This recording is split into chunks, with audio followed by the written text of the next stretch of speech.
e que eu quero aqui também homenageá-lo diante dessa palestra, porque esse professor Zenildo, ele era farmacêutico, e quando eu chegava do corte de cana e ia para a casa do meu padrinho, minha casa do meu padrinho era quase que vizinho à farmácia dele, eu corria para a farmácia para ele me ensinar a fazer as equações. Eu lia até Celso Brandão, que era um dos livros mais difíceis de matemática. Nós estávamos estudando matemática moderna, mas o Celso Brandão era um professor assim, um livro muito difícil. E eu fazia os exercícios de Celso Brandão e fazia também os exercícios de matemática antes que o professor fizesse. E às vezes eu tinha dificuldade, eu corria para a farmácia, chegava lá no balcão, ele estava atendendo, e existia um papel jornal para embrulhar, e ele fazia os exercícios no papel jornal e me dava. Então, ele sabia do meu esforço, ele sabia onde eu ia chegar. Então, cada passo que os senhores estão dando, cada atitude que os senhores tomam em relação ao aluno, fiquem certos de que não são em vão esses passos. Que vocês nunca se arrependerão de fazer por alguém, muitas vezes, aquele aluno que tem dificuldade de aprendizagem, que a gente sabe que ele não é preguiçoso, mas tem dificuldade de apreensão. Eu lembro de uma aluna, colega nossa, que ela tinha uma dificuldade enorme em matemática. E ela disse, Gilmar, eu vou ser reprovado com Zenildo, porque eu não sei assimilar, eu tenho dificuldade. E ela já era uma senhora casada. E eu disse, Maria Helena, eu vou lhe ajudar, mas eu não tenho tempo, eu tenho que cortar cana. O que é que ela fez? Ela alugou um colégio, quer dizer, falou com a diretoria, conseguiu um colégio à tarde, falou com a professora Giselda, para que abrisse o colégio e eu fosse dar aula para ela à tarde. Eu digo, olha, mas eu vou perder meu dia de trabalho. Ela disse, não, mas a gente vai pagar para você ensinar a mim e a outros alunos que estão com dificuldade. E assim foi feito. Eu dei somente uma aula à tarde para ela e outros alunos, e o resultado, quando chegou o dia de prova, o professor Zenildo se assustou. Disse, mas Maria Helena, o que foi que aconteceu? Você tirou 8,5, você nunca chegava a 5. Então, veja, ela precisava, era de uma oportunidade de alguém sentar com ela. E, às vezes, o professor não tem essa visão de enxergar os problemas de cada um. Afinal de contas, nós não somos psicólogos gerais, né? Todo professor é um psicólogo. Ele sabe e compreende a situação de cada um. Mas, no geral, às vezes escapa. Às vezes, até a timidez do aluno não chega ao professor para dizer que não está entendendo. E o tempo passa e ele não faz pergunta, com medo até de ser ridicularizado em relação aos colegas. Porque, para mim, toda pergunta tem uma resposta. Não importa se é uma pergunta para muitos como se fosse uma pergunta boba, mas ela precisa de uma resposta. Se alguém está perguntando, é porque não está entendendo. Então, são essas coisas que a psicologia não ensina, mas a prática sim. Porque os senhores, a cada dia, se deparam com, eu diria, até com desafios, né? Desafios de cada aluno. Os senhores não imaginam que esta semana eu me surpreendi, porque eu dei uma palestra em São Lourenço da Mata, virtualmente, e isso ficou gravado, e eu saí da comarca de Aliança no ano de 2000, portanto, esse tempo todo, já estamos em 2020, 20 anos depois, eu vinha de Recife esta semana, e um rapaz, ele entra em contato comigo, dizendo que mora no Rio de Janeiro, e ele disse, talvez o senhor não se lembre de mim, mas eu estudei inglês com o senhor em Aliança, porque eu dei um curso de inglês em Aliança gratuito para os alunos carentes e da igreja e tudo mais, e tinham que vinha do sítio, do engenho, e ele estudava, o nome dele era Leonardo Luiz, e ele disse, olha, doutor, eu estava louco para lhe encontrar, porque eu sou grato ao senhor, porque o senhor me ajudou, né? E isso, para mim, é gratificante. Imagina os senhores como professores diários,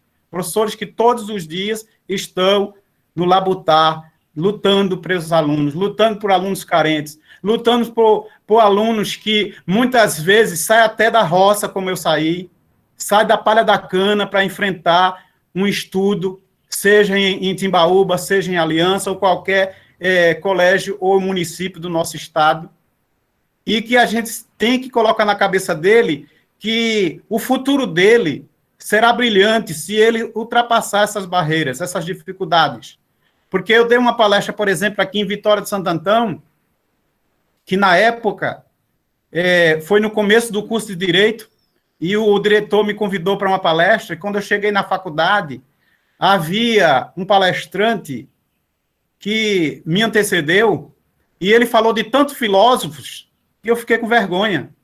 Eu digo, meu Deus, como é que eu vou começar se eu não conheço tantos filósofos assim, porque os filósofos que eu passei foram filósofos na área do direito, restritos ao conhecimento, a cognitivo da área do direito, e ele falou de tanta coisa que eu fiquei com vergonha. Mas aí, a palestra foi feita em uma quadra, e lá no final da quadra havia um pé de bananeira. Aí Deus falou ao meu coração, começa pelo pé de bananeira, parece coisa de louco, né? Mas eu disse, está vendo aquele pé de bananeira? Aquilo ali representa a minha vida. Eu vivi na roça e no interior, sofrendo, lutando. Muitas vezes não tinha o que comer. Comia farinha seca com um pedaço de charque dentro. Não tinha alimentação adequada. Vivia sofrendo, morando na casa de taipa. Vivendo, às vezes, passava a comer carne de 8 em 8 dias, porque não tinha como comprar.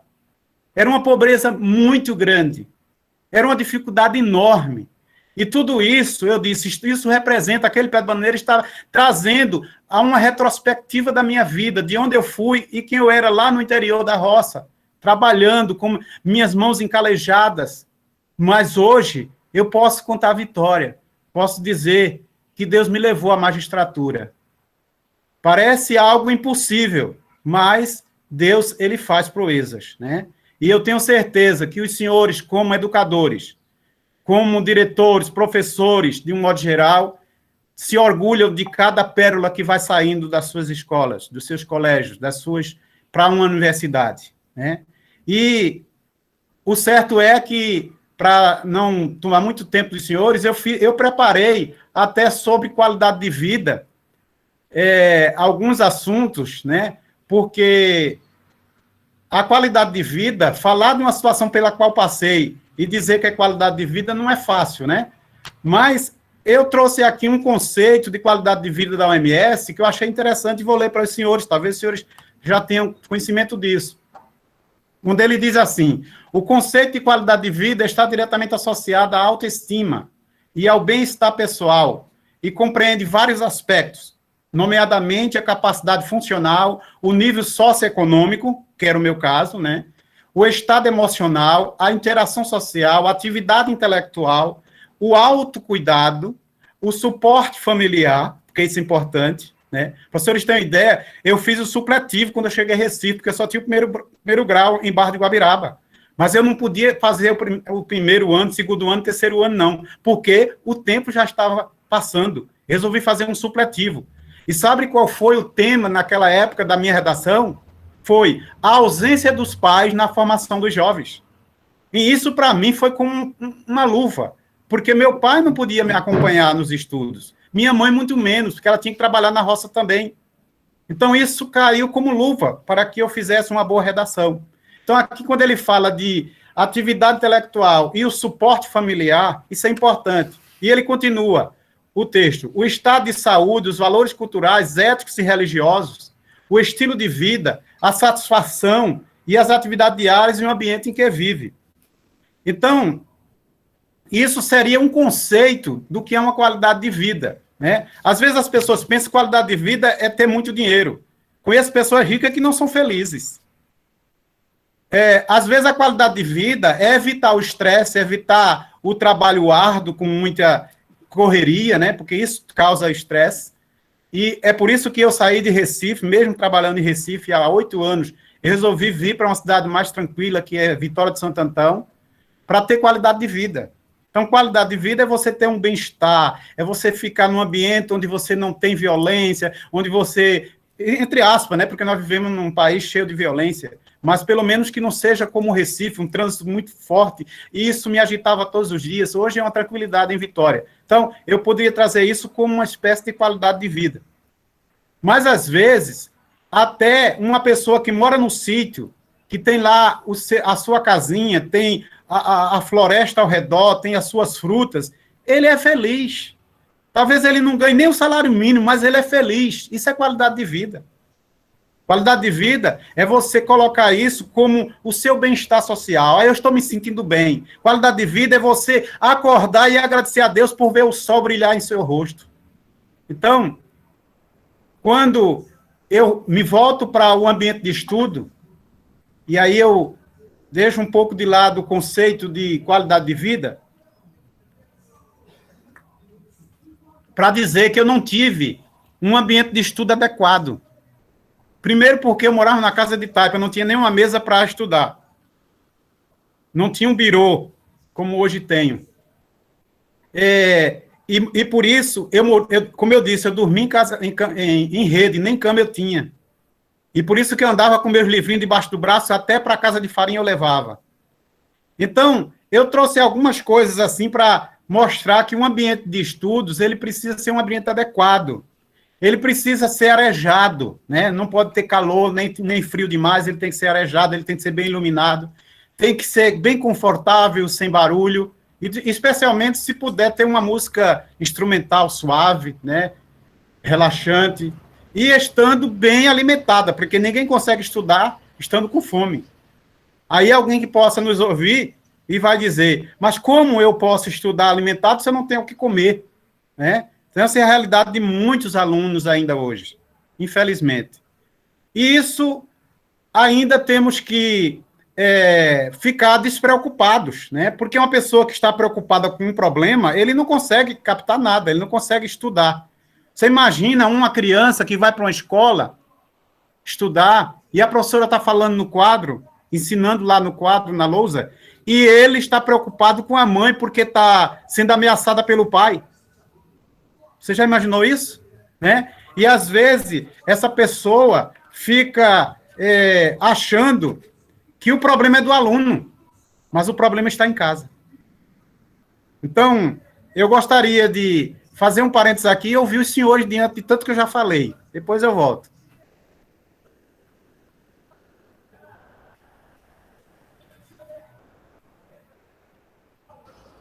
Algum aluno gostaria de falar ao doutor Gilmar alguma coisa?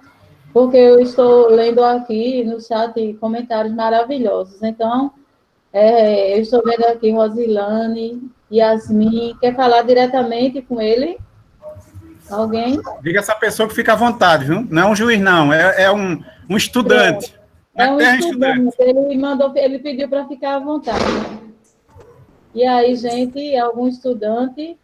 Doutor Gilmar, eu estou aqui chorando, quebrando todos os protocolos, porque, como o senhor falou antes, que morou numa casa de taipa, eu também morei.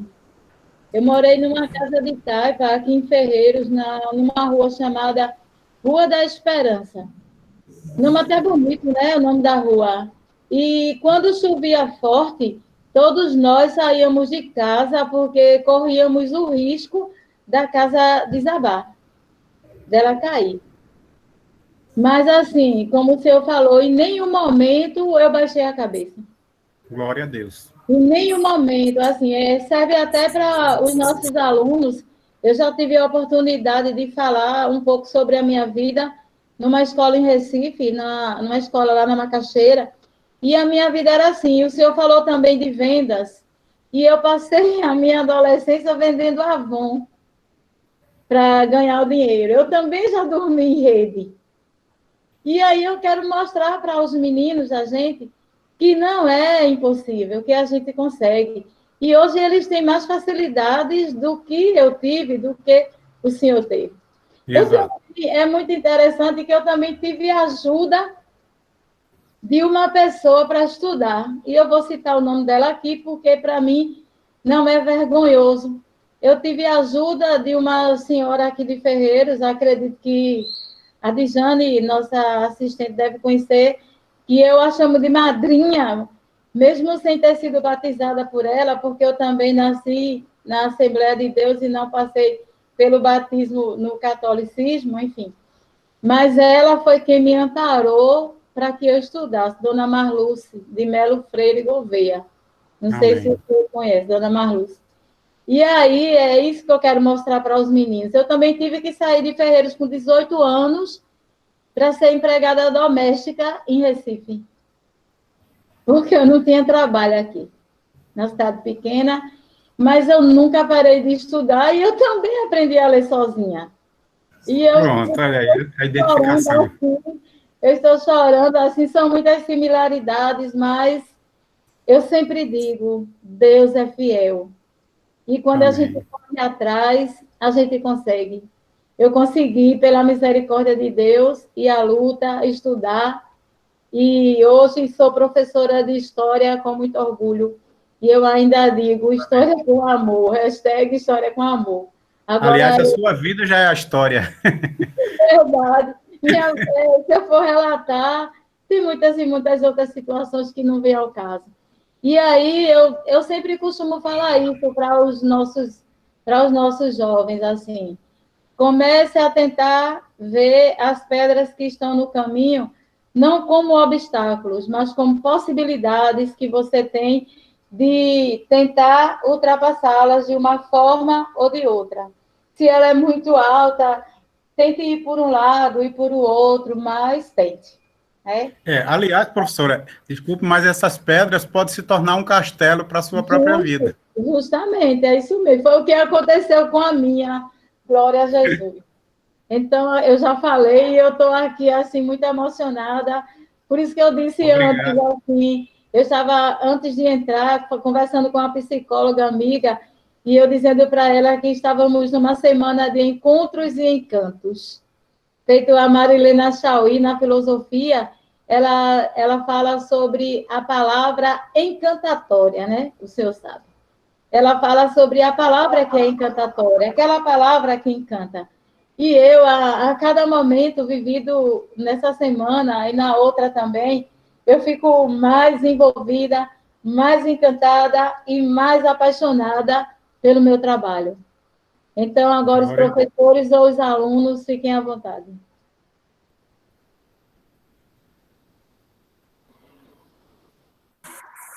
Yasmin quer falar. Fale, filha. Bem, primeiramente, bom dia a todos. Eu me sinto muito honrada em participar dessa palestra com o senhor, até Obrigado. porque a história de vida do senhor é muito inspiradora também. E assim como o senhor falou, tem gente que vai para a escola, fica preocupado com o que acontece em casa também.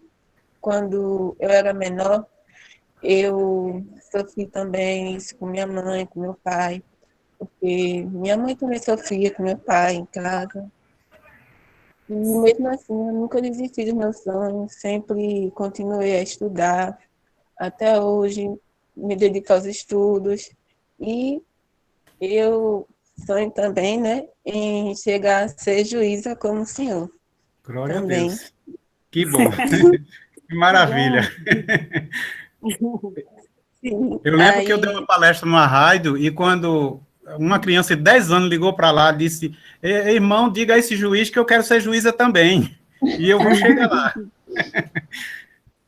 Obrigada, aí Yasmin. Bruno quer falar, Bruno Carvalho. Pode falar, Bruno. Bruno?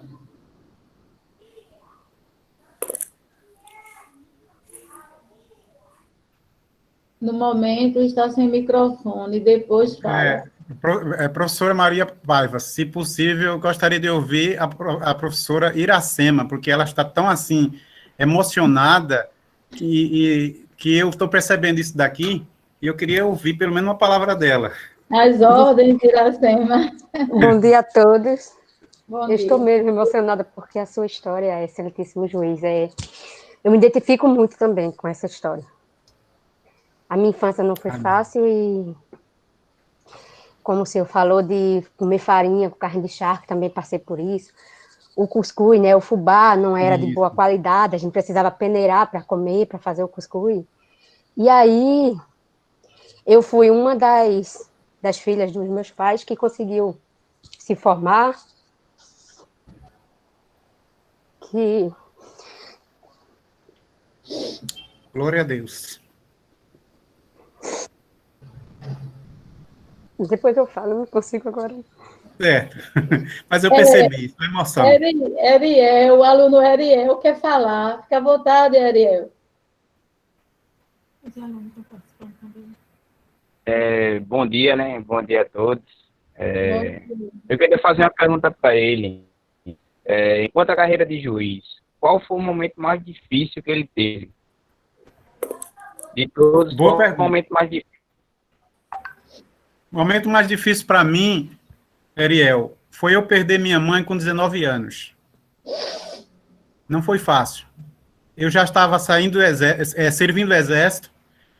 Para os senhores terem ideia, com 18 anos que eu terminei o meu primeiro grau em Barra do Guabiraba, o meu padrinho, Amaro Alves, que era Amaro Alexandrino Ferreira, conhecido por Amaro Alves, disse: Gilmar, a Barra do Guabiraba não lhe cabe mais. Você precisa avançar. E você está com 18 anos, vou colocar você no exército. E me colocou no exército. No primeiro ano eu fiz o curso de cabo, estudando, fiz o supletivo, e naquele ano eu perdi minha mãe, com 19 anos. Não foi fácil. Foi uma barreira para mim, né? Eu perdi minha mãe. Esse foi o momento mais doloroso da minha vida, porque quando ela esteve internada no hospital, ela passou 1 mês e 14 dias no hospital da restauração, e devido ao abalo emocional, eu também fui parar em outro hospital. Eu fiquei no hospital do Exército e ela no hospital da restauração. E aí, eu era o único que acompanhava ela todos os dias no hospital. E quando eu adoeci, que fui parar no outro hospital, ninguém a visitava. E foi muito difícil, tanto para mim como para ela, porque eu querendo visitá-la, e ela sem saber porque eu não estava mais indo. Então, chegou um momento que ela perguntava para os médicos e as enfermeiras: cadê meu filho que é do Exército, que não está vindo? Aí eles começaram a mentir para ela, dizendo: não, ele veio de noite, a senhora não viu. Aí ela deixou de dormir para ficar me esperando. E por que eu descobri isso? É porque lá no Hospital do Exército, que fica ali perto do Derby, um dia eu estava na enfermaria, eu passei mais de uma semana enfermo no hospital, aí uma enfermeira ligou para mim. O nome dela é Maria José. Você que é José Gilmar? Eu digo: sou. Ela disse: qual é a sua...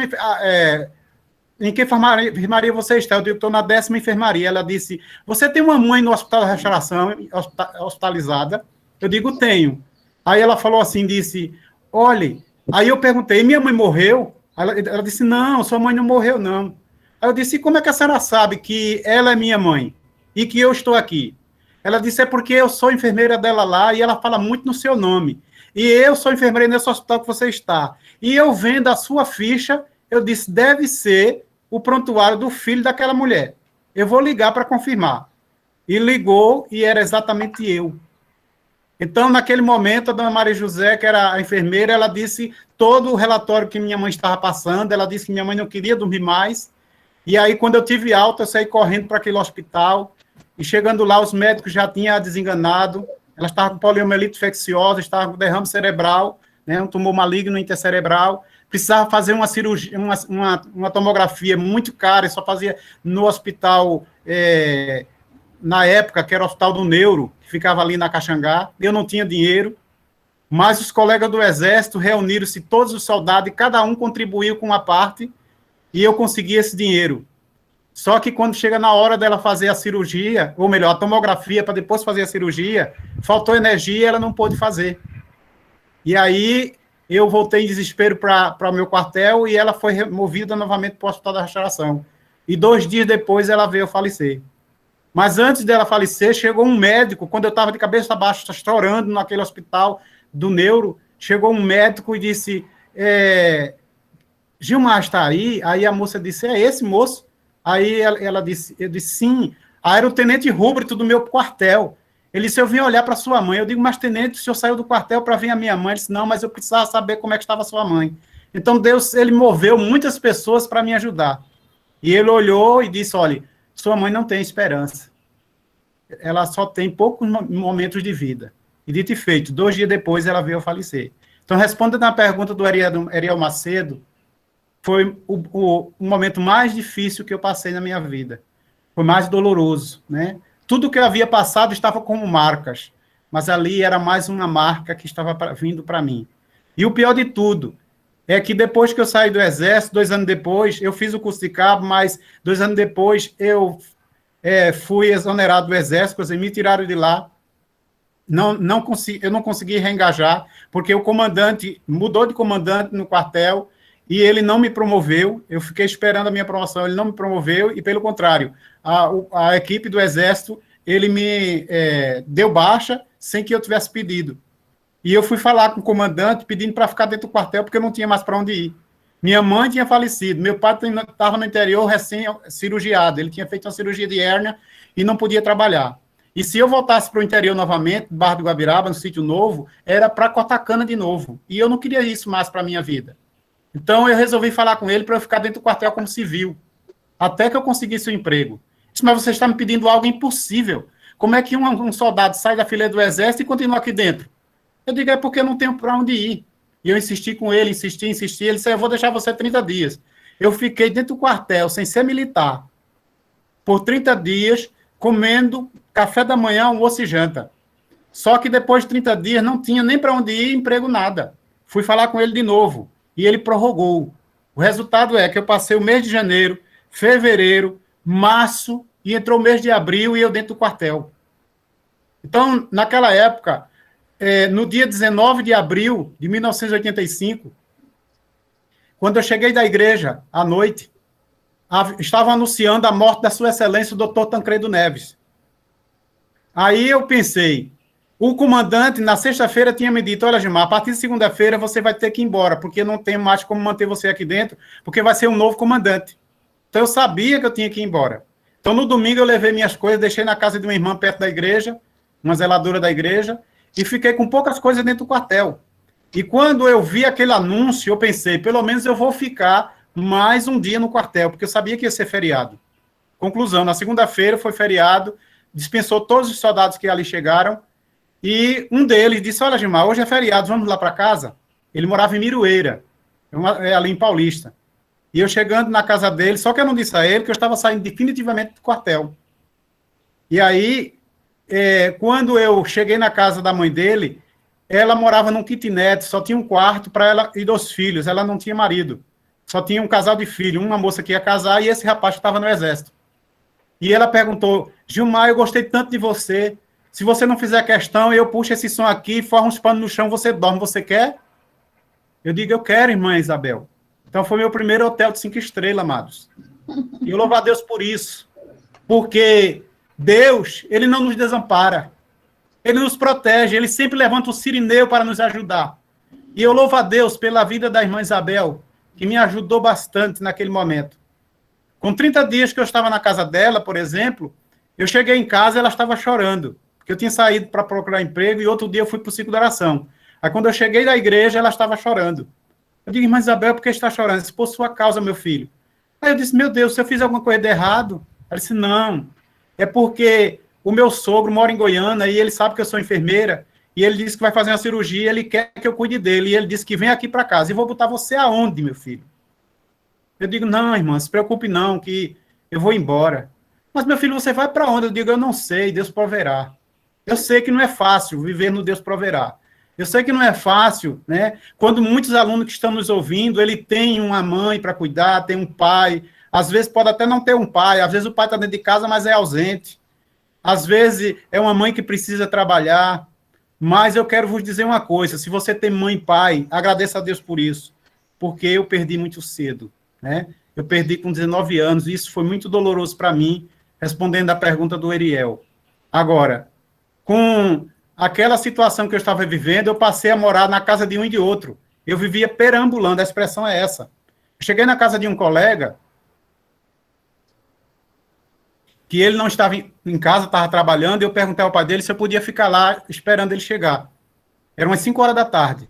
Ele disse, pois não, meu filho, fica aí. E ele começou a conversar comigo, o pai dele. Aí ele disse, fulano já falou de você para mim. E eu soube que você vive perambulando pela casa de um e de outro. Não seria melhor que você deixasse essa vida aqui em Recife, fosse para o interior, para Cotacana, não? Você não imagina, essa pergunta que ele fez me cortou a alma. Porque eu baixei a cabeça e comecei a chorar calado. Deus, por que eu estou passando por isso?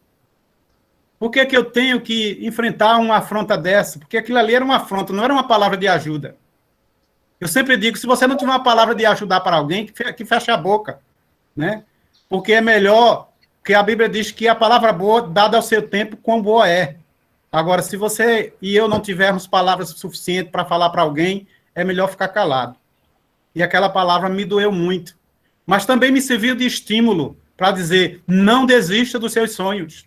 E eu quero dizer para todos os alunos e professores que o professor também tem sonho de que seus alunos, seus filhos progridam, que eles cheguem na universidade, que sejam cidadãos de bem, que chegam a ser doutor, seja promotor, juiz, delegado, professor, enfim, todas as profissões dignas que a gente tem hoje em dia, como médico, psicólogo, assistente social, administrador, engenheiros, químicos e etc. Tudo isso, você pode chegar lá. Você, aluno que está a me ouvir, você tem capacidade, você tem potencial, confie em você mesmo e em Deus que você serve, porque eu tenho certeza que você vai chegar lá, porque eu consegui. Não foi fácil a minha luta, né? Eu cheguei a perambular na casa de um e de outro, depois eu fui acolhido por uma irmã em Brasília Teimosa, passei um ano na casa dela, e depois de lá, eu precisava fazer o meu vestibular, e eu estava inscrito para o vestibular unificado, naquela época, que era federal, rural e católica juntos. Era feito pelo SESESP. Eu gostaria de mostrar para vocês uma coisa.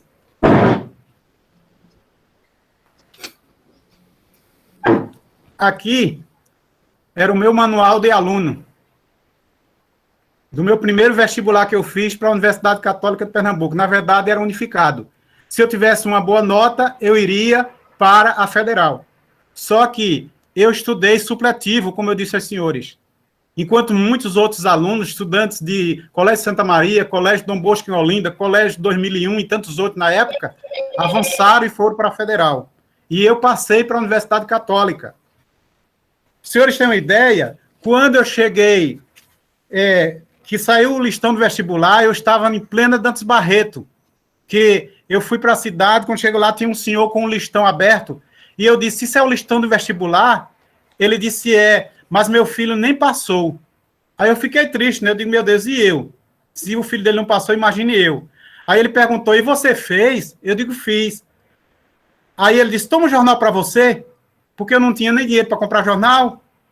Então ele me deu. E saiu o listão, eu tenho ele aqui, encontrei esta semana por acaso. Listão do vestibular. Do ano vestibular, no dia 10 de janeiro de 1986. Foi o ano que eu fiz o vestibular. Eu botei para a segunda entrada, já estrategicamente. Por quê? Porque eu estava desempregado, não tinha como pagar a universidade, né, que era católica, muito cara, e eu coloquei para a segunda entrada, porque eu pensei, Deus vai abrir uma porta. E para eu fazer esse vestibular, senhores, eu tive que sair da casa da irmã Adélia, em Brasília Teimosa, para procurar uma casa de uma irmã lá nos Torrões, chamada Irmã Elvira, porque eu pensei, eu vou fazer a prova na Universidade Federal de Pernambuco, no prédio da Economia, e se eu chegar atrasado algum dia, eu vou perder o vestibular, porque eram 5 dias de prova na época. Não é como hoje, que o Enem é feito em 2 etapas, e já foi só uma vez. Era uma, agora são 2. Então, eu fui fazer esse vestibular. Só que de manhãzinha, o filho da irmã Elvira me levou de bicicleta, e antes de chegar na universidade, tinha uma irmã estendendo roupa, 6h30 da manhã. E ele gritou de lá, irmã, ore por esse moço, porque ele vai fazer vestibular. E ela disse, nem precisa orar, porque ele já passou. E eu sustentei a palavra, né? Eu quero vos dizer que está me ouvindo hoje aqui, independente do seu credo religioso, independente de você ser evangélico ou não, a palavra de Deus, ele fala para mim, para você e para qualquer um que esteja ouvindo. Porque o nosso Deus, ele é grande, ele fala e ele cumpre com as promessas. E o certo é que eu passei no vestibular, mas para a Universidade Católica. E quando eu chego na casa da minha vida dizendo que eu passei no vestibular, ela ficou muito feliz. Ela trabalhava na maternidade Barro Lima, e quando ela chegou no dia seguinte, contando que tinha um moço na casa dela que tinha passado no vestibular e ia estudar na Universidade Católica, aí perguntaram para ela, e ele trabalha? Ela disse, não, está desempregado. Aí disse, e como é que ele vai estudar na Universidade Católica? Aí ela veio muito triste falar isso comigo.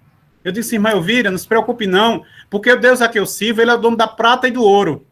E ele vai me dar condições de pagar a universidade. Estava desempregado, mas estava confiante no Deus que eu sirvo. Sabe o que acontece?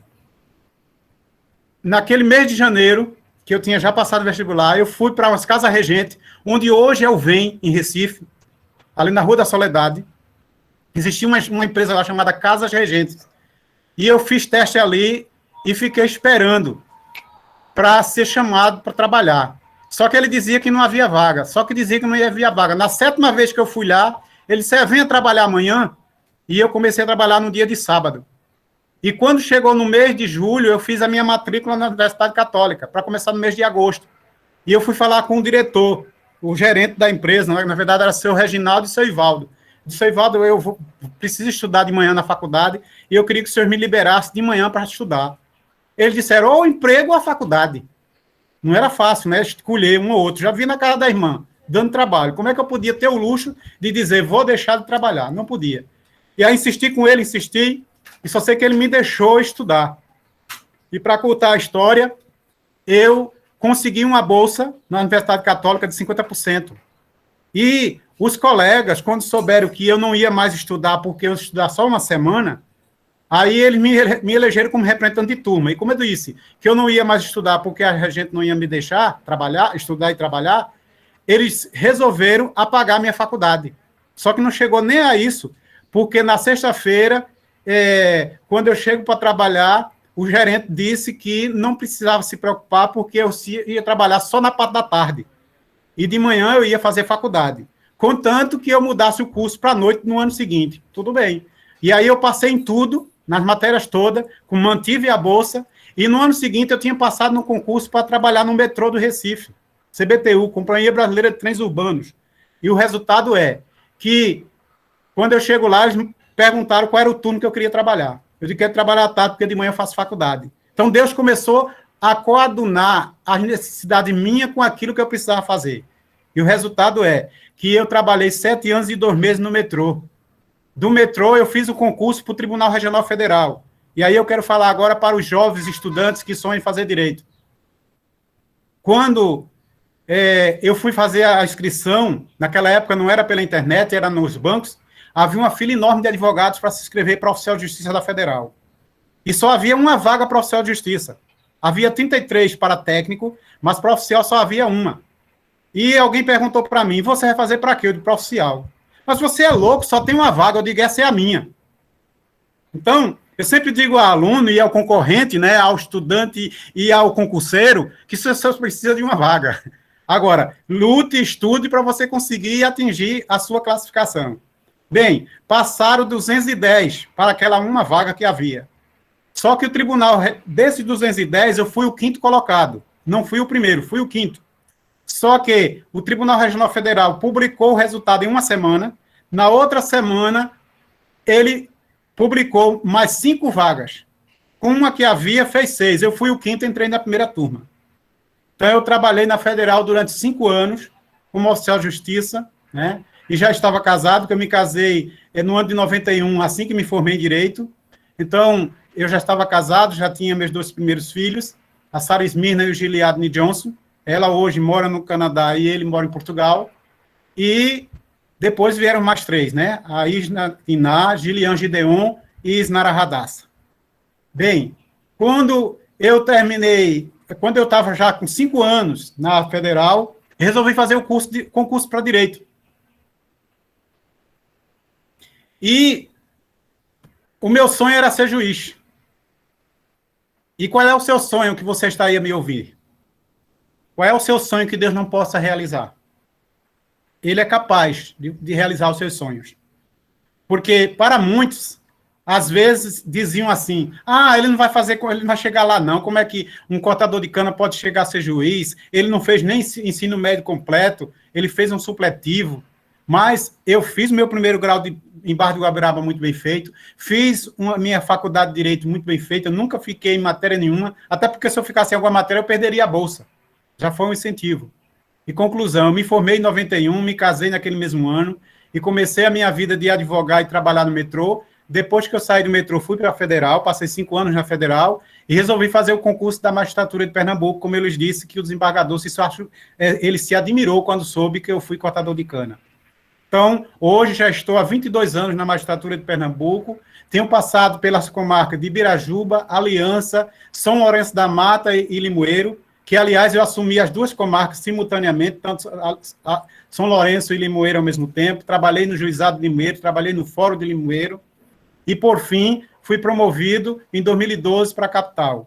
Hoje eu figuro na lista de desembargador substituto há mais de 4 anos, e também sou titular do Colégio Recursal, que julga todas as causas em segunda instância dos outros juízes que julgam na região metropolitana, Olinda, Jaboatão, Vitória de Santo Antão e o próprio Recife, e também faço parte da turma de jurisprudência, turma de uniformização de jurisprudência.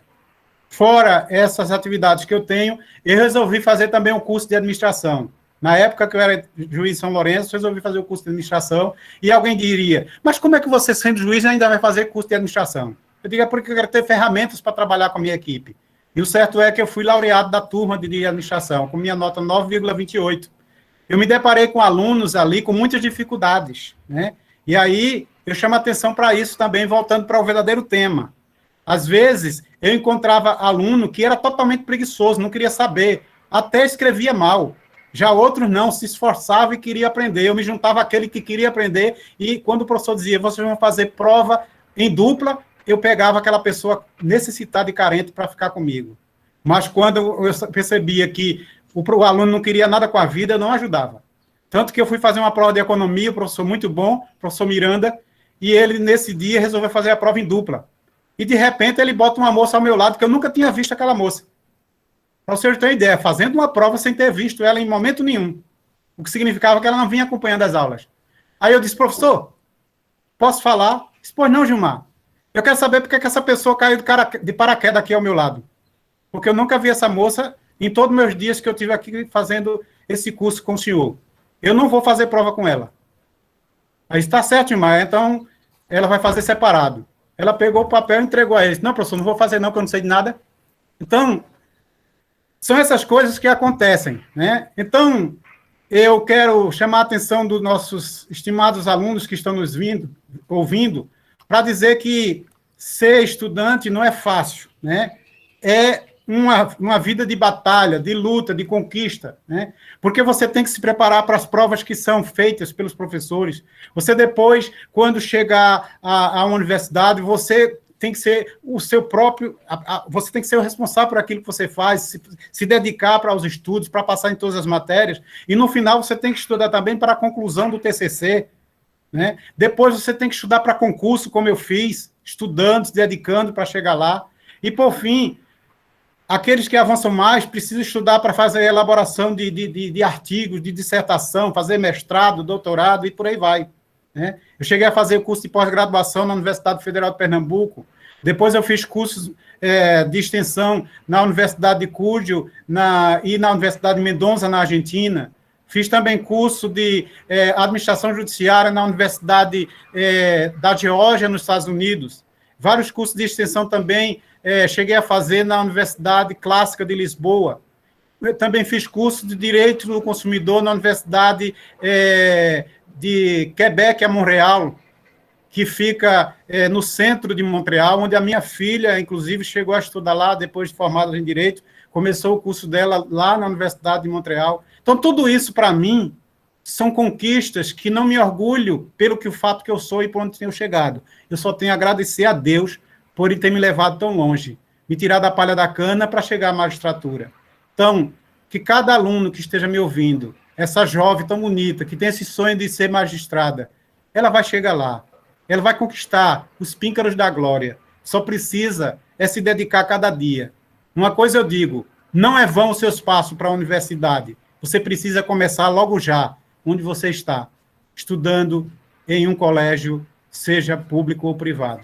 Mas eu tenho certeza que o trabalho profícuo que os senhores exercem, né? Essas atividades que os senhores fazem aí de estar sempre entusiasmando a equipe de professores, trazendo pessoas para falar, como já falaram, como a professora Maria Paiva falando aí, que é uma coisa assim que cada dia é uma novidade, né? Cada palestrante tem sua experiência. Então, eu quero agradecer, né, e deixar com os senhores aí a palavra e até pedir desculpa porque eu falo muito, mas que é preciso dizer o que Deus tem feito na minha vida. E muito obrigado. E eu estou pronto aí para responder outras perguntas, se o tempo me for conveniente. Amém. Professora Odair.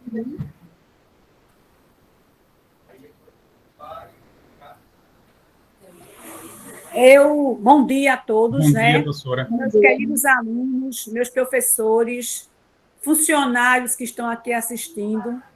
Talvez tenha algum pai assistindo próximo ao seu filho.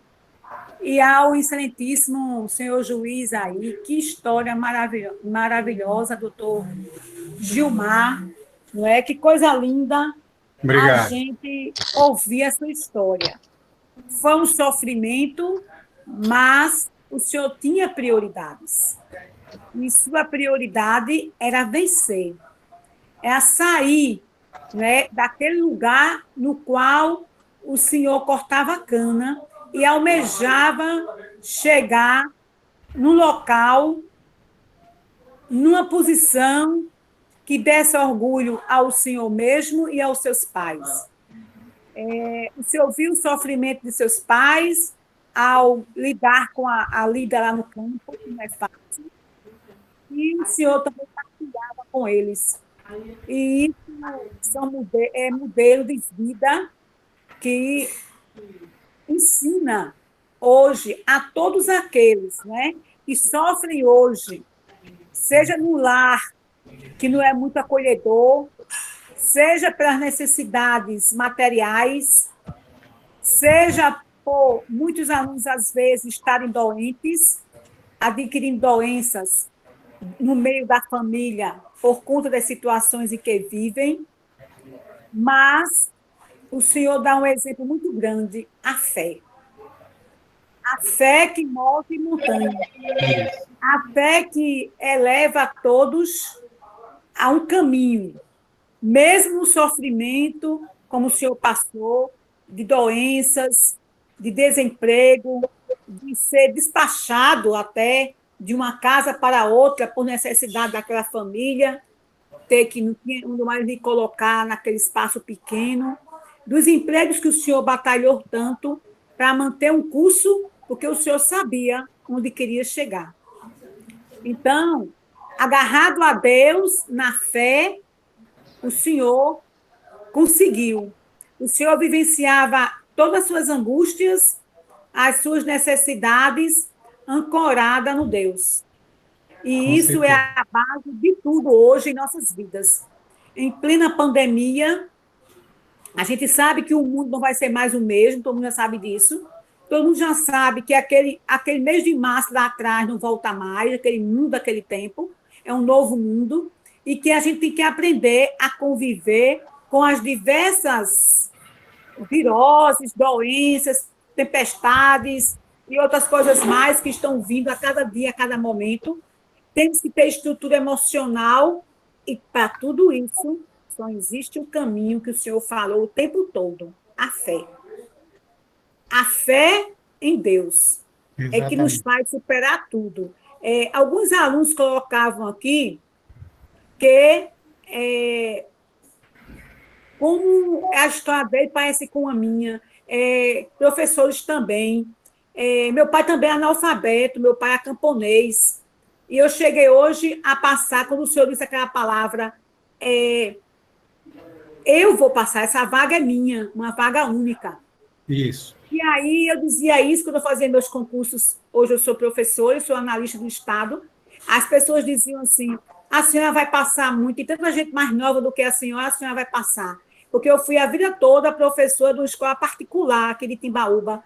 Eu só resolvi fazer um concurso público depois que eu saí dessa rede particular aqui de Timbaúba, de irmãs franciscanas. Quando eu me aposentei, foi que eu disse, vai ter um concurso, vou fazer do Estado. Aí todo mundo dizia, mas meu Deus do céu, tu vai passar não, menina. Tu está com mais de 25 anos exercendo na sala de aula, tu vai passar num concurso, que tanta gente aí saindo novinha. Eu digo, o quê? Essa vaga que tem aí é minha. E realmente eu consegui passar em 2 concursos que foram feitos no mesmo dia, um de manhã e outro de tarde. Fui chamada para os 2 concursos, porque eu tinha fé e acreditava em mim mesma. Eu digo isso direto aos meus alunos, né? Acreditem em você, no seu potencial. Você é capaz. A palavra mágica é querer, acreditar, ter prioridades e fé.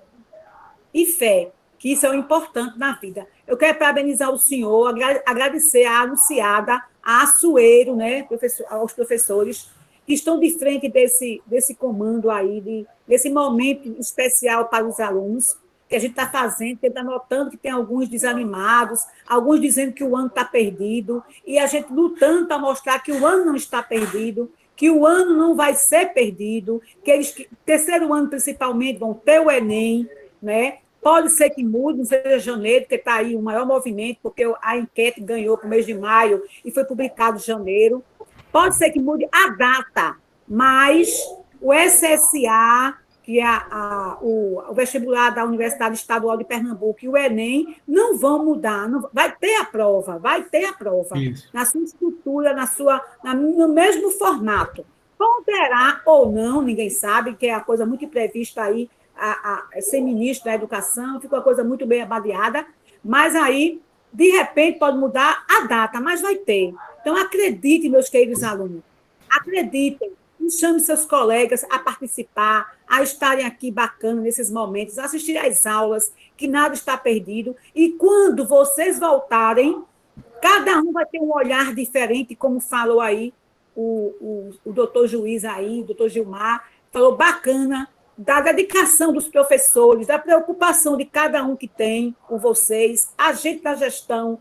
Ontem nós fomos para a escola, a gestão ontem, ligar para os pais, pedir onde é que está seu filho, está participando da aula, manda ele voltar. Não é? Cada professor vai ligar para seu aluno, porque uma coisa é a gente da gestão ligando e uma coisa é o professor ligar, não é? Porque realmente vai ouvir a queixa, aquele problema daquele aluno e vai anotar com um olhar especial. Então, eu parabenizo pelo seu sucesso, pela sua superação, pelas suas palavras sábias de fé, de esperança, de autoestima, de valorização do profissional, seja o estudante, seja o professor. E quero agradecer profundamente a equipe, no nome de Açoeiro e da professora Anunciada, por esse momento maravilhoso. Eu vi aí no chat que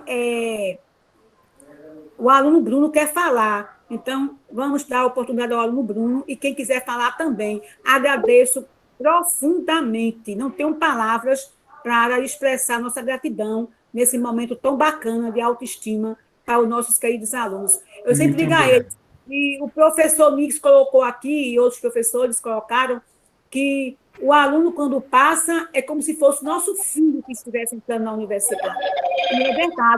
E é verdade, né? Exatamente. Quando um aluno passa, parece que a gente... Ai, meu Deus do céu, que alegria, não é? E a gente acredita no potencial de cada um, que cada um, de verdade, pode chegar onde quer, desde que a palavra mágica, querer, ter o ponto de chegada onde quer chegar mesmo, ali fixo. Eu quero chegar ali e vou chegar com fé e esperança, como o senhor falou o tempo todo.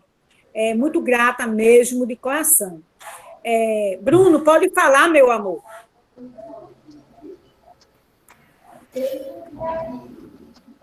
Diretora, ele falou que está sem microfone no momento. Ele quer que eu leia a frase, então ele colocou aqui. Olá, bom dia. Gostaria de perguntar se algum professor já o desmotivou na sua caminhada, senhor juiz. Sou muito grato pelos meus mestres, pois sempre estão lá nos ajudando e apoiando. E, para mim, isso, com certeza, é muito importante na minha caminhada. Isso é verdade, ele quer saber se algum professor, porque às vezes acontece, em alguns depoimentos que a gente escuta de superação, sempre tem no meio do grupo de 100 professores, 50, um que diz brincando, ou sem querer, que diz assim, mas tu chega em canto nenhum. Em uma palestra que eu fazia numa escola aqui, como pedagoga, eu me lembro que eu falando, um pai assim, uma mãe, próximo de mim, onde eu estava falando, disse para a menininha pequenininha, disse assim, eu contei isso para os meus alunos, eu quero ser motorista de avião. Aí a mãe deu uma tapa na cabeça do menino e disse assim, cala a boca, quer vir filho do pobre chegar em canto nenhum, menino. Aí, quando terminou a reunião, né, foi mesmo assim, deu uma tapa na cabeça da criança, mandou se calar do menino, né? Aí eu gravei aquilo, quando terminei minha palestra, eu chamei particular no cantinho lá e fui conversar com a mãe, né, mostrando que acreditasse no sonho do filho, que chega lá, que quando as pessoas chegam onde quer chegar, incentive, motive. É não, professora, eu sou uma miserável aqui do morro, onde é que a gente vai chegar, esse filho chegar a lugar nenhum? Vai sim, acredita no seu filho. Aí eu aproveitei e dei as orientações. Nossa escola, doutor Juiz, é uma escola de meninos que moram aqui, a maioria na periferia, não é? São meninos, às vezes, com 18 anos, 19 anos, que estão um pouco atrasados, que já deveriam estar na universidade. E temos também meninos de 14 e 15, lógico, mas é uma clientela mista. A maioria dos pais ganham, no mínimo, um salário mínimo, outros nem ganham, estão desempregados, né? Outros são pessoas que trabalham como auxiliar de pedreiro, né? Empregadas domésticas, né? Então, são meninos realmente que os pais trabalham, vivem mais só do que com os pais em casa. Às vezes, os pais vêm em casa em 15 dias. Tem pais também que cortam a cana também. E, então, a nossa clientela é uma clientela que a gente trabalha com muito amor, com muito carinho, com muito afinco, né, mostrando o caminho do bem. Às vezes, eles chegam até a dizer assim, Virgem Maria, a escola aqui exige muito, cobra muito, mas tem que mostrar a lição para a vida, né? E não tampar o sol com a peneira para depois sofrer lá fora. Eu digo a eles, aqui a gente tem que ensinar vocês a vida. Aqui dentro vocês estão debaixo da asinha da gente. Lá fora, não. O mundo, vocês têm que levar o que aprendeu de bacana para a vida. Então, muito obrigada e agradeço por tudo mesmo, gratidão, e quero que o senhor responda a pergunta do aluno Bruno. Bem, eu agradeço a oportunidade de responder ao aluno Bruno, né? Durante toda a minha trajetória como aluno, nenhum professor me desmotivou, nenhum deles, pelo contrário, sempre diziam que eu ia conseguir, né, que eu ia chegar onde eu realmente queria chegar. Todavia, antes de eu fazer o meu vestibular para Direito, eu resolvi fazer também a Escola Técnica Federal de Pernambuco, que hoje é chamada de IFPE, antigamente chamava Cefet, fica ali perto da Universidade Federal. E, na época, como eu tinha apenas o certificado do supletivo, eu não tinha ficha 19, né, porque eu não tive ensino médio, eu fiz apenas o supletivo, e tinha o certificado.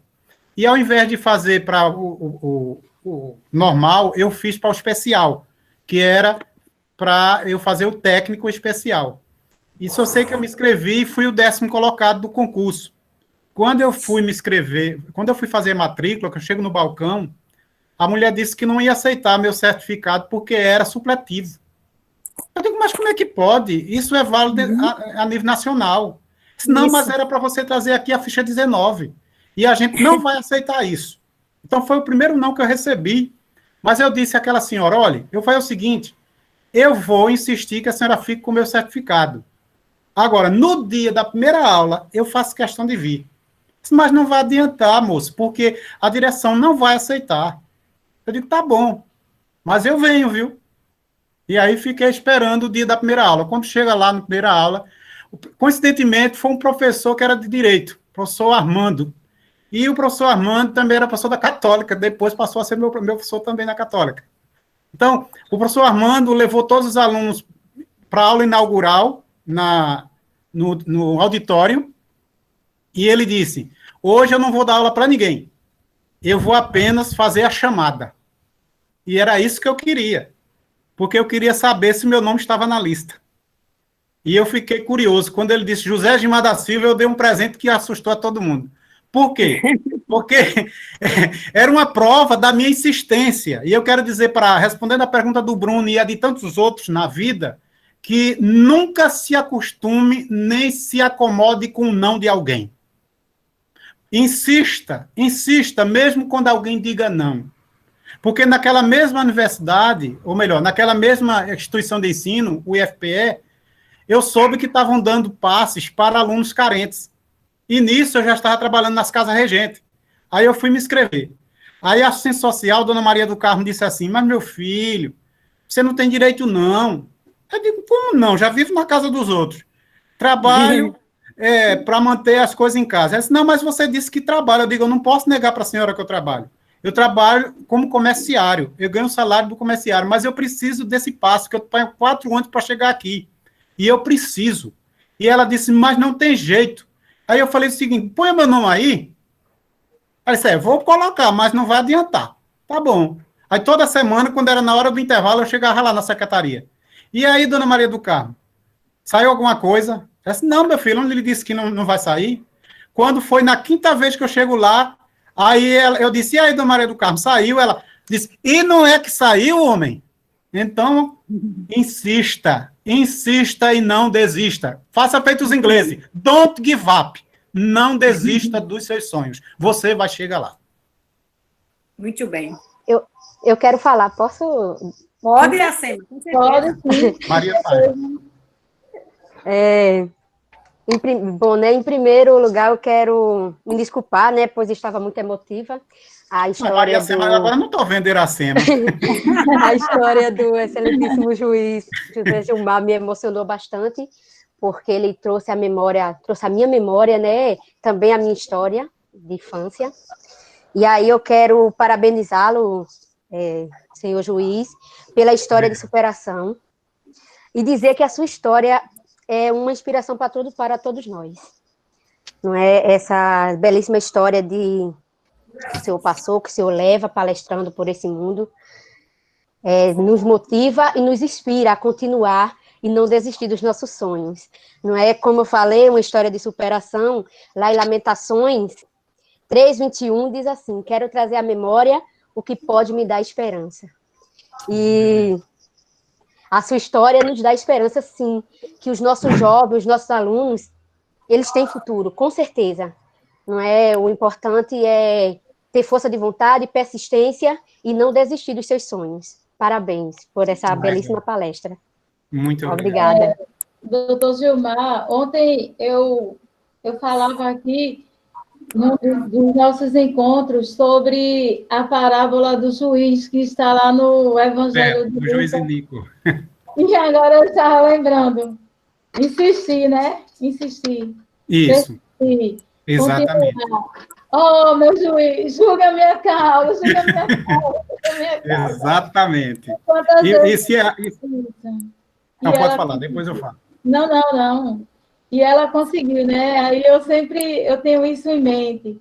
Sempre que algo parece assim que está meio nebuloso, eu digo, julga minha causa, papai. Julga minha causa, Senhor. Olha, amém. Professora Maria Paiva. Né? Anunciada. Anunciada, é? Sorry. É porque eu estou vendo Maria Paiva, né? Mas é porque aí da Maria Paiva eu não sei nem por quê. Pois é, então, desculpa eu ter lhe chamado todo tempo Maria da Paiva, mas anunciaram agora Maria Anunciada. Isso mesmo. Bem, então, Maria... Amém. Então, veja só, com essa história do juiz Inico, eu quero trazer ainda, só para encerrar, que na insistência, né, e às vezes as pessoas desacreditam, não acreditam de que é capaz de estar alguém naquele lugar. Quando eu fui juiz em Aliança, que eu passei ali em Aliança, na época, o nosso amado Açoeiro era vereador, tinha mais um outro lá, que era o amigo do povo, né? Eram os 2 da igreja, que eram vereadores. Eu assumi interinamente a comarca de Macaparana, que fica aí pertinho dos senhores. E, à época, o juiz de lá estava de licença médica e eu passei um mês em Macaparana fazendo de tudo. E fiz 12 casamentos em um só dia na sala do júri. E sempre que eu fiz casamento, eu sempre leio a Bíblia. Eu dou uma mensagem bíblica para os ouvintes e as testemunhas e noivos, independente do credo religioso deles. E só sei que havia um senhor que estava me olhando com muita atenção. Então eu pensei, deve ser admirado porque nunca vi um juiz ler uma Bíblia num dia de casamento. E aí ele me olhava bastante, mas não teve coragem de me procurar depois que terminei a solenidade, né? E depois que eu terminei a cerimônia, aí todos foram tirar fotos, etc. Passados uns 30 dias, eu estava no Templo Central em Recife, que é a nossa igreja geral, Tinha um senhor que fazia muitos anos que eu ouvi, há cerca de mais de 30 anos, que ele era cortador de cana no engenho Gila, e também ele era evangélico, e eu fiquei pensando, deve ser o irmãozinho, aquele pastor. Aí eu vou bater no ombro dele. Aí bati no ombro, pai do senhor, irmãozinho, que ele era José Santos, conhecido por irmãozinho. Aí ele, pai do senhor, amado, se vira para mim assim e diz assim, por acaso o senhor é filho do irmão Zé Galego? Meu pai chamava Zé Galego. Eu digo, sou. Aí ele disse, eu posso fazer mais 2 perguntas? Eu digo, pois não. O senhor fez casamento em Macaparana? Eu digo, eu fiz. Aí ele disse, tá vendo, tá vendo? Eu digo, o que foi, amado? Ele disse, é que eu cheguei... Aí ele perguntou, e o senhor é juiz, né? Eu digo, sou. Aí ele disse assim, eu cheguei em casa e disse para minha esposa, Irene, aquele moço que estava fazendo casamento ali é o filho do irmão Zé Galego. Disse, mas não pode, Zinho. Ele era cortador de cana em Barra de Guabiraba. Como é que ele pode estar ali como juiz? Né? Então, às vezes, as pessoas... É como José do Egito. Os próprios irmãos de José não o reconheceram.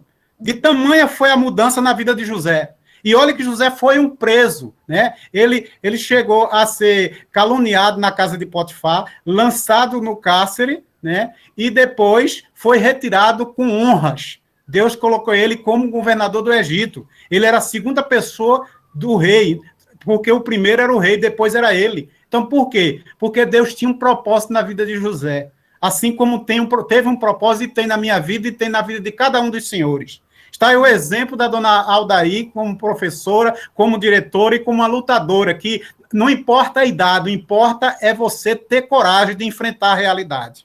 Então, eu quero dizer para esses alunos que já estão fora da faixa etária de estudos, eu fui um deles, como eu disse no início, e você vai chegar lá também. Grande vai ser o orgulho dos seus pais e da sua família quando vir que você terminou sua universidade. E não fique só nisso, porque eu aprendi uma frase que era um marcador de texto, que dizia, somente chega quem caminha. Vou repetir. Somente chega quem caminha. E eu guardei essa frase para mim. Se você parar na caminhada, os outros lhe ultrapassam. Mas se você caminhar, você vai chegar. Então, muito obrigado. É isso que eu quero dizer para todos os senhores. Vou dar só uma última palavrinha para depois a gestão... Anunciada, e não Maria Paiva. Isso. Meu nome é esse, é Maria Anunciada de Paiva. Aí meu filho, quando formatou aqui, ele botou Maria Paiva. Mas tudo bem. Ontem à noite, eu estava conversando no nosso grupo de Ciências Humanas, conversando com Viviane, a nossa técnica Viviane. E eu estava falando como historiadora e como uma pessoa que também tem extensão em outros cursos. E eu dizendo, Vivi, nós estamos mimando tanto esses meninos essa semana.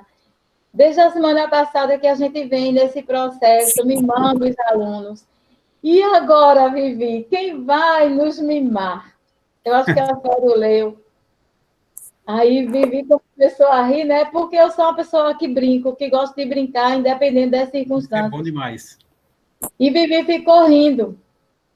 Aí Deus mandou o Senhor hoje. Amém, glória a Deus. Para nos mimar. Amém. Estamos fechando, assim, essa semana, eu digo assim, uma semana de vitória, e eu vou utilizar uma linguagem meio simples. Fechando com chave de ouro.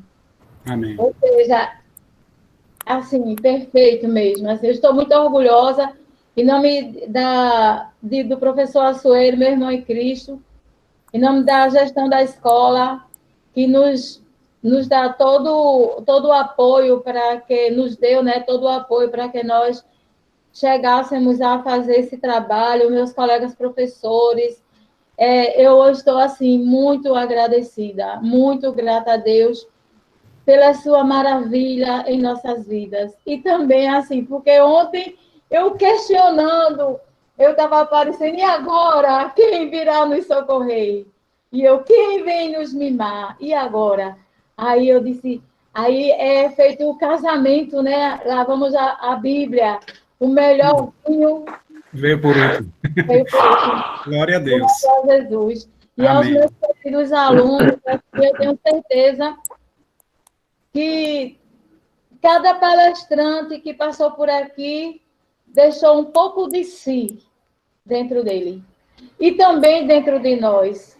Amém. Eu tenho certeza assim que eles vão carregar para o resto da vida esses ensinamentos. Porque todos que passaram por aqui têm uma história de vida similar. Parece uma sequência assim. Todos têm uma história de vida similar de sofrimentos. A gente não encontrou, não trouxemos nenhum palestrante que nasceu, digamos assim, em berço de ouro. Uhum. Todos tiveram histórias parecidas. E eu só tenho a agradecer a Deus. E finalizo, assim, dando glória a Jesus. Como serva do Senhor, a grata e dando glória a Jesus. E agora eu passo a palavra aos demais. Vamos tirar uma foto, minha gente? Vamos, eu queria dar a palavrinha aí, Ivanildo. Tire logo a foto. Eu quero perguntar ao seu juiz se ele permite ser fotografado para registro nosso. Sim, com certeza. Certo. Eu agradeço ao Abram as câmeras, por favor. Agradeço. Ao sorriso. Inclusive, vamos concorrer ao Prêmio Gestão a nível nacional e vamos colocar esses momentos que aconteceram esses momentos. Vamos que, de repente, a gente ganha e eles queiram viver os vídeos que a gente fez, né? Que momentos vocês fizeram? É verdade que fizeram as evidências. Aí temos evidências para mostrar. E estamos fotografando esse momento bacana. 2, 3. Ok. Obrigada mais uma vez, grata. A professora Aduzane quer falar. A coordenadora pedagógica não está, porque está em uma outra reunião, uma outra live sobre reorganização dos currículos para reinício de volta às aulas, né? Está tendo um documento elaborado pelo governo do Estado, pela Secretaria de Educação de Pernambuco, para reorganizar o currículo para esse restante de dias letivos. Porque até agora, a nível nacional, que os dias letivos estavam flexionados, né? Mas a carga horária ainda não. Então, temos que dar prioridade. Como vamos fazer? Quando o senhor falou que ia fazer suas tarefas lá na farmácia e fazia antecipando as tarefas, eu me lembrei, né? Agora está se cobrando do aluno as aulas invertidas, que o aluno faz as coisas em casa e já vai apresentar ao professor depois.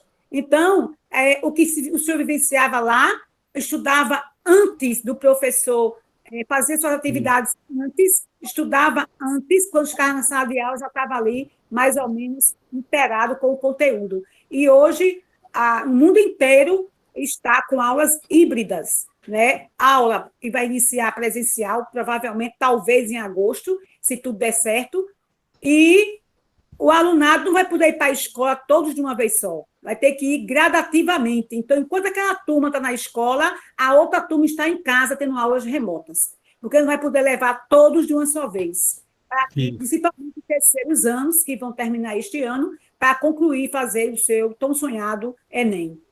Viu? Então, muito grata. Se a Adjane quiser falar, pode falar, Adjane, para suas breves palavras para encerramento, e a gratidão é a nossa palavra, muito grata mesmo, que Deus continue lhe abençoando. Amém.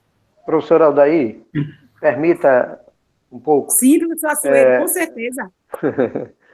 Olha, eu louvo a Deus pela vida do irmão Gilmar, juiz de direito, e por esta oportunidade que ele nos dá de poder conhecer um pouco da sua história. Eu conhecia bem pouco. Eu quero só contar um fato. Dr. Gilmar estava juiz em nossa cidade e uma bela manhã, parece que eu já contei isso aqui, nós estávamos na frente da igreja aguardando o início da escola bíblica dominical.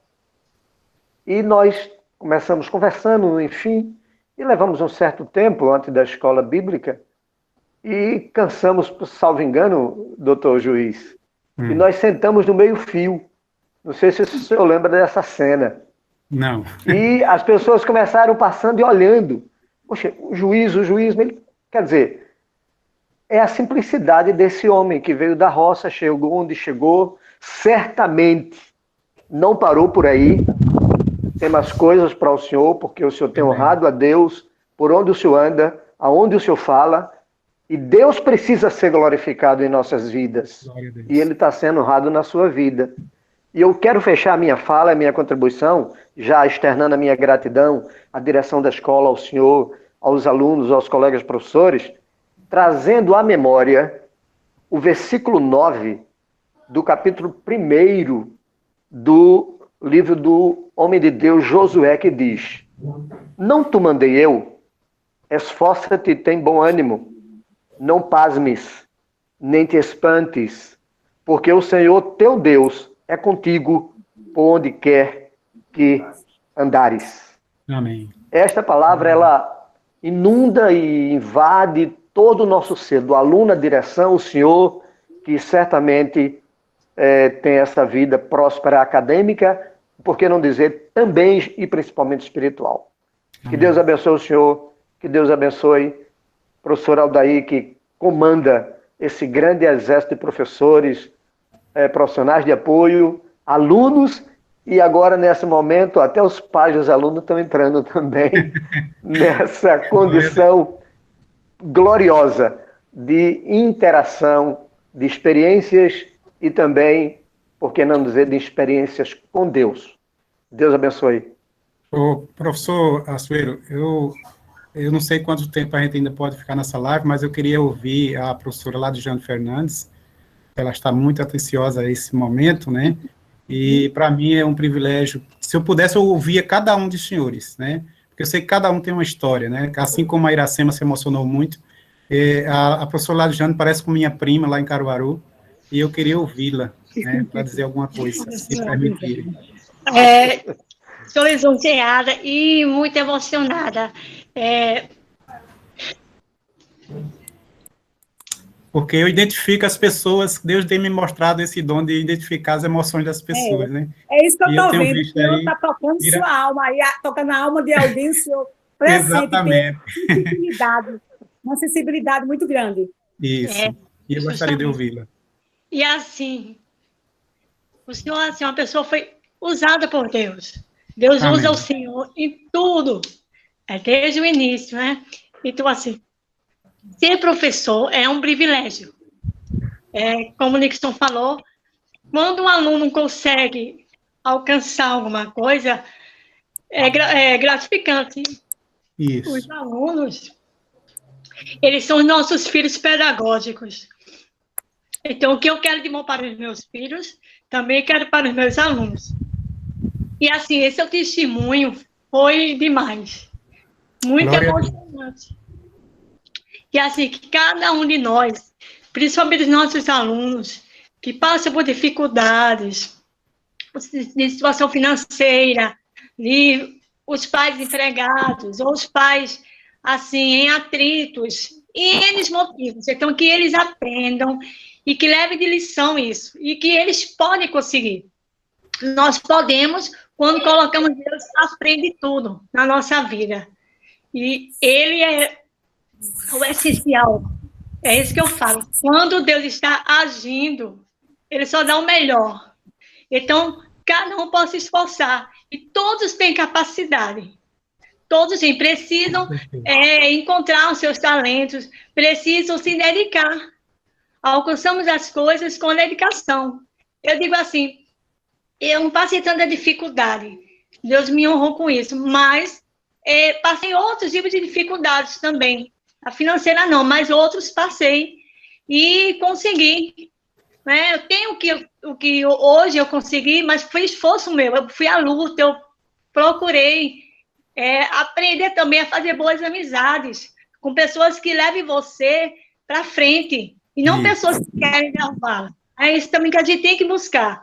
Saber quem é que vai ser meu amigo, quem vai ser minha amiga. São pessoas de situações sociais não boas, mas que têm um caráter. Pessoas que estimulem você. Então, assim, o que eu consegui hoje, como eu já falei em sala de aula, foi do esforço, porque eu estudava. Eu não estudava não só na escola, mas em casa. Eu não tive professor particular. Mas eu mesma em casa, eu procurava estudar aquilo que o professor passava. Eu tinha muita dificuldade em matemática, mas eu conseguia passar por média. Uma vez eu ainda fiquei em recuperação, mas sempre passava, nunca fui reprovada. Mas por quê? Porque em casa eu procurava fazer os exercícios que a professora passava para tentar aprender. Então, glorifico a Deus pela sua vida, né? E pela nossa equipe, que a nossa escola é uma família. Da gestão ao servente, aos alunos. É uma escola que cresce. Por quê? Porque faz tudo com honestidade. A começar da gestora, que ela é realmente uma líder. Ela consegue administrar tudo com fidelidade. Isso é bom, porque tem a pitada do coração, né? Que é o amor, né? Quando se faz as coisas com amor e com esmero, tudo acontece. Tudo. Então, eu agradeço ao senhor, né, por essa oportunidade, que ter falado até os nossos corações, porque eu nunca tinha falado de professora tanto. Que bom. Eu agradeço a Deus, né? E sei que tudo isso eu atribuo a Ele e tributo a Ele por onde Ele tem me levado, que sirva de semente, né, em cada coração, porque o senhor não imagina as pessoas que já têm batido no meu ombro e dito: doutor, hoje eu sou advogado por sua causa. Eu digo: como assim? Não, porque eu ouvi a sua história e resolvi fazer direito. Então, eu até brinco com eles, né? Eu digo: é melhor fazer direito que fazer errado, né? Mas eu fico feliz por ouvir os senhores. Isso é gratificante, né? Saber que uma aluna, professora, a senhora me inspirou, a senhora falou isso, a senhora... E eu já ouvi isso também de aluna que decidiu ser professora de língua portuguesa porque gostou das minhas aulas, porque ela tinha dificuldade com outros colegas, mas comigo ela conseguiu. Aí tomou gosto pela matéria e hoje em dia também é professora de língua portuguesa. Que bom, então, parabéns. E passo para a gestão. Muito obrigado, professora.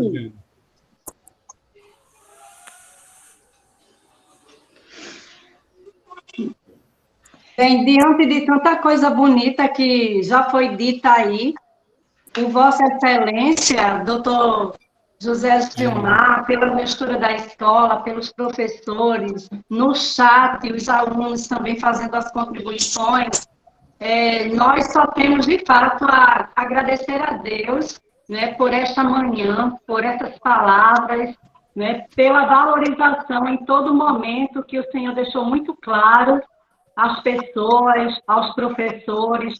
Tanto é que o Senhor falava desses professores assim com muito carinho, não é? Então, mostrando aos alunos que a gente precisa manter esse relacionamento positivo com os professores, porque além deles, né, quando a gente tem um sonho, independente da idade que a gente tenha, o momento, né, que a gente esteja quando estiver com 60 anos, mas sempre aparece um parceiro, sempre aparece pessoas para nos ajudar. Foi quando o Senhor colocou a sua madrinha, não é, que disse à sua mãe que poderia ir para a casa dela e o que os filhos se alimentassem, ela também compartilhava com o Senhor.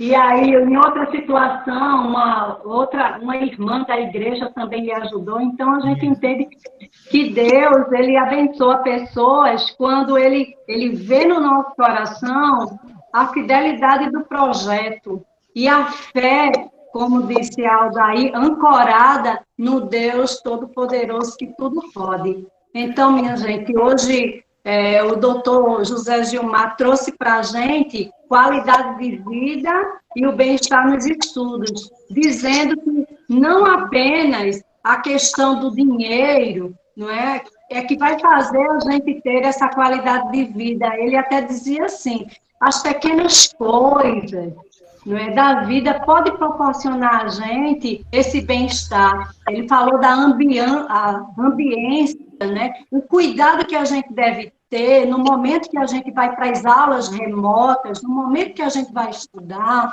é criar aquele ambiente propício para a nossa concentração, para a nossa atenção. Então, ele falou profundamente a gente e ainda falou diretamente aos professores.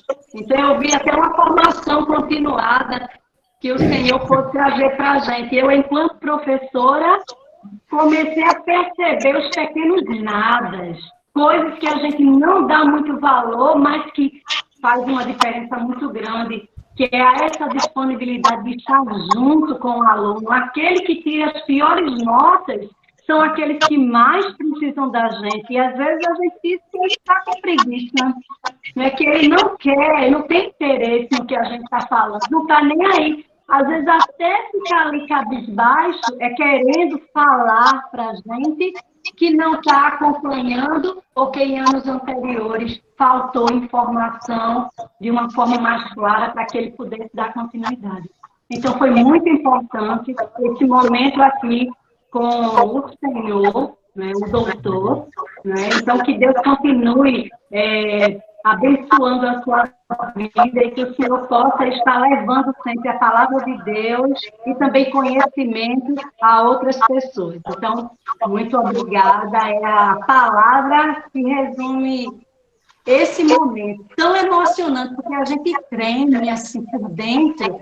É uma emoção da positividade de ver o que Deus faz quando a gente se dispõe a ter um sonho, a correr e a lutar em busca desse sonho. Obrigada. Eu agradeço, né, se me permite eu falar um pouquinho só sobre o que a professora Adjane falou, né, que para mim ela foi realmente o resumo, né, é um verdadeiro HD, né, a nossa professora Adjane, né, que pôde condensar o que eu falei hoje, né, mas eu quero tão somente enaltecer também a minha esposa, que é formada também em Direito, e ela foi uma pessoa que, desde o princípio, que me ajudou bastante, tanto que na época em que eu estava fazendo a prova oral para juiz, eu fiquei lendo 3 livros durante a noite, e eu perguntava, você está dormindo? Ela disse, não, eu estou lhe ouvindo. E eu ficava falando, lendo o livro sozinho para ela durante a noite, para fazer a prova no outro dia. E o certo é que eu fui aprovado e com elogios ali perante o Tribunal de Justiça. Então, eu quero também aqui agradecer o apoio, né, da minha esposa, por toda essa minha carreira, porque alguém diz que por trás de um grande homem existe uma mulher. Eu diria que não. Ao lado de um homem existe uma grande mulher. Ela jamais pode ficar atrás. Né? Então, eu quero parabenizar todas essas mulheres aqui participantes, né, sem desmerecer os nossos alunos masculinos, os nossos professores masculinos, mas quero enaltecer o trabalho que as mulheres têm, porque elas são muito mais sensíveis. Ela consegue identificar, muitas vezes, o problema que o aluno está passando, porque são problemas psicológicos, são problemas que, às vezes, os pais estão tendo violência doméstica.